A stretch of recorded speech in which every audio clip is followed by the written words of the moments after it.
वास्तव में मैं यहाँ जब भी जहाँ भी मुझे ब्रह्मा कुमारी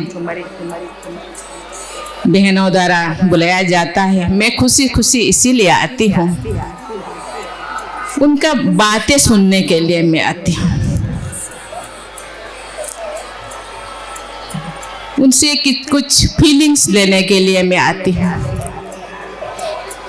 उनके साथ कुछ देर बिताने के लिए मैं एक मौका ढूंढती रहती हूँ कि कुछ देर ही सही आत्मा को थोड़ा शांति मिलता है, ठंडक मिलता है। जिंदगी का सही मायने मैं ढूंढने के लिए कोशिश करती हूँ। मैं ऐसे ये जोगिनी परिवार से कुछ ही दिन से मैं जुड़ी हूँ। मैं इसीलिए जुड़ी हूँ, जिंदगी का सफर चलते चलते मैं थक गई हूँ और थकने के बाद ऐसा एक शीतल छाया जो मिले, जहाँ सुकून मिले, शांति मिले, आनंद मिले, प्रेम मिले, ये एक शीतल छाया है। यहाँ प्रयागराज में मैं पहली बार आई हूँ। ये जो अमावस्या तिथि गई, मैंने देखा पेपर में, टीवी में 3 करोड़ से ज़्यादा भाई बहन यहाँ गंगा स्नान किए हैं, डुबकी लगाए हैं। डुबकी लगाने से कहते हैं कि जितने भी जिंदगी में जितने भी हम कोई भी कर्म किए हैं, विकर्म किए हैं, वो ये पानी में गंगा के माँ के गद में, ये तो गंगा जमुना सरस्वती का ये संगम है, ये संगम में बह जाता है। लेकिन मैं कहना चाहूँगी, ये जो बहनें आज बैठे हैं 1937 से, बहनें कोई 50 साल से, कोई 40 साल से, कोई 30 साल से ये गंगा स्नान करते हैं। जल की गंगा नहीं, ये ज्ञान के गंगा में स्नान करते रहते हैं। ये डुबकी केवल 5 मिनट या 10 मिनट नहीं, ये डुबकी दिन भर लगाते रहते हैं। आप सोचिए, जो हम 12 साल या 5-10 साल के बाद हम डुबकी लगाते हैं और हम अपने आप को सोचते हैं कि ये मेरे जितने जिंदगी में कोई भी ऐसे विकर्म मैंने किया, ये खत्म हो जाता है, खत्म हो गया। इसीलिए हम इतने उत्साह से, कोई भी इतना बाधा, इतना हाडाल से, इतना बाधा विघ्न को पार करके हम यहाँ आते हैं। लेकिन ये लोग जो 50 साल, 60 साल, 80 साल से डुबकी लगाते हैं, आप सोचे होंगे उनका मन, उनका शरीर कितना पवित्र होगा। तो डुबकी लगाने का ज्ञान कर, डुबकी लगाने से जो आज का सब्जेक्ट है बेटर जूरिस्प्रूडेंस, न्याय, अपने आप को न्याय करना। कहा जाता है कि जैसे आकाश में सूर्य देवता एक जगह से अपना प्रकाश फैलाता है, लेकिन पूरा दुनिया प्रकाश मिल रहा है। ऐसे ही ऐसे ज्ञान गंगा में नहाने वाले जहाँ भी बैठते हैं, उसका प्रकाश, उसका वाइब्रेशन चारों तरफ फैल लेता है। इसीलिए ये खुद के लिए ये डुबकी नहीं लगाते, ये पूरा विश्व को।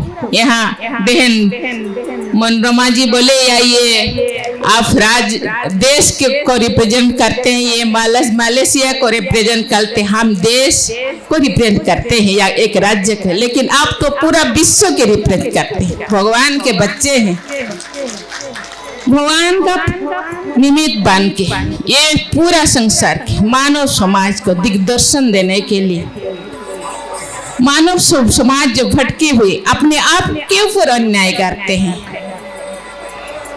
कहा जाता है मनुष्य सच्चिदानंद रूप है, सच्चित आनंद, ये सत्य के रूप है, आनंद के रूप, आनंद स्वरूप है, सत्य स्वरूप है, प्रेम स्वरूप है। लेकिन मनुष्य अपने आप के स्वरूप को भूल गए। सबका चेहरा लटका हुआ है, सब जैसे भराक्रांत होकर के बैठे हैं। लेकिन ये सिखाते हैं कैसे मनुष्य आनंद से रहे, प्रेम से रहे, सुख से रहे, शांति से रहे। अपने आप के अंदर जो भी है उसको खत्म करने से, जिसको कहते हैं स्वधर्म नहीं, ये स्वधर्म तो है सुख शांति आनंद प्रेम, उसका ऑपोजिट जो अंदर रहे उसको साफ करते हैं। मुझे लगता है अपने आप से कि अंदर जो भी है उसको हम जब खत्म नहीं करेंगे, ये केवल ये गंगा स्नान करना बहुत अच्छी चीज है।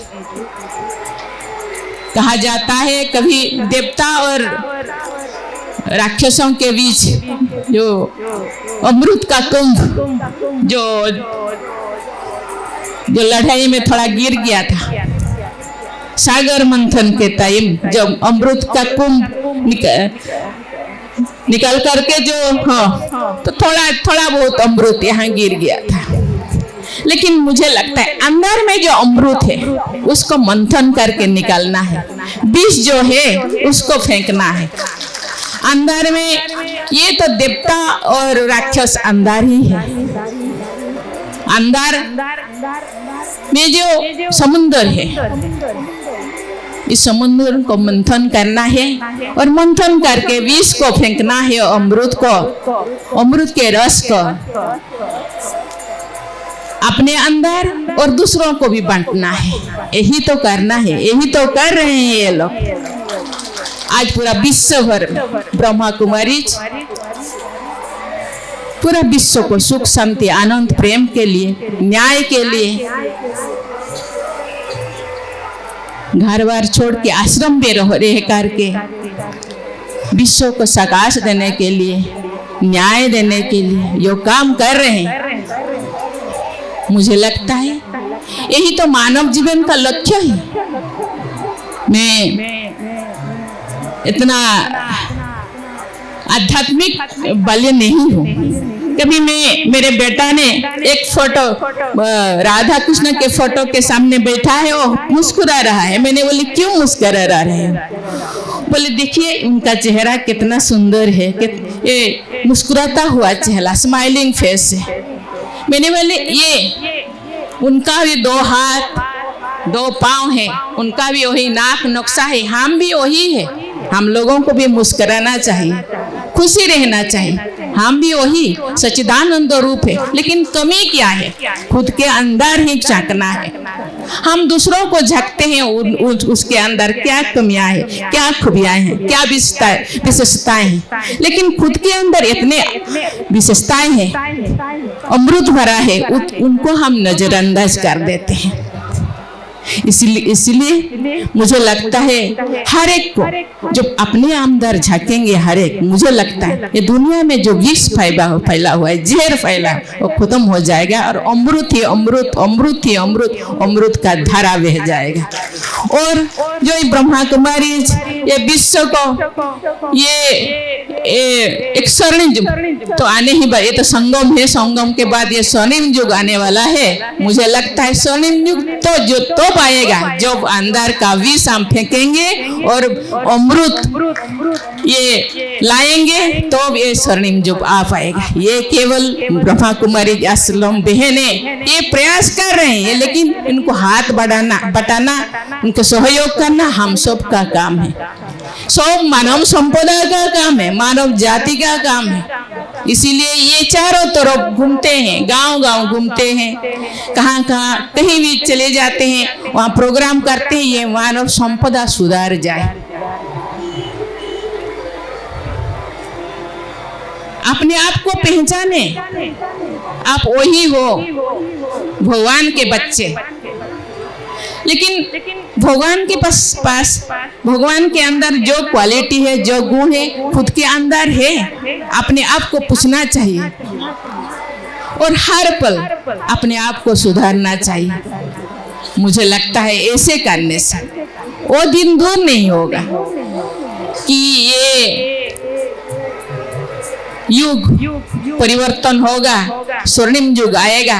अभी जो हम सब दुखी है, अशांति है, अन्याय है, अत्याचार है, हम कहते हैं, मुझे लगता है हम लोगों का दृष्टि बदल जाएगा। कृति बदलने से दृष्टि अपने आप बदल जाएगा। इसीलिए ब्रह्मा कुमारी कहते हैं मन वचन कर्म, ये तीन को एक को करने से नहीं होगा।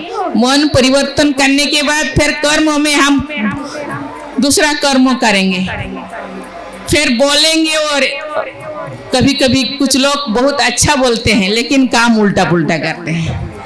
बहुत लोग काम बहुत अच्छा करते हैं लेकिन बोलते हैं उल्टा पुल्टा। ऐसे नहीं हो। मन वचन कर्म तीनों को सुधारना होगा। मुझे लगता है ये बहुत अच्छी बात कहते हैं, आप जो करेंगे आपको देख दूसरे करेंगे। इसीलिए आप सुधर जाइए, अपने आप दुनिया सुधर जाएगा। पहले आपको देख के दूसरे बोलेंगे ये क्यों ऐसे खुशी रहती है, क्यों ऐसे मुस्कुराते रहते हैं, उनके घर पे खाने के लिए नहीं, पहनने के लिए नहीं, फिर भी बहुत खुश रहते हैं। क्योंकि खुश अंदर है, खुशी को हम बाहर ढूंढते रहते हैं। मुझे लगता है ऐसे करने से सबको न्याय मिलेगा और दुनिया में खुशी आएगा। और जो हम चाहते हैं कि वो मुझे क्यों ऐसे बोले, ये जो क्वेश्चन, मुझे क्वेश्चन खत्म हो जाएगा।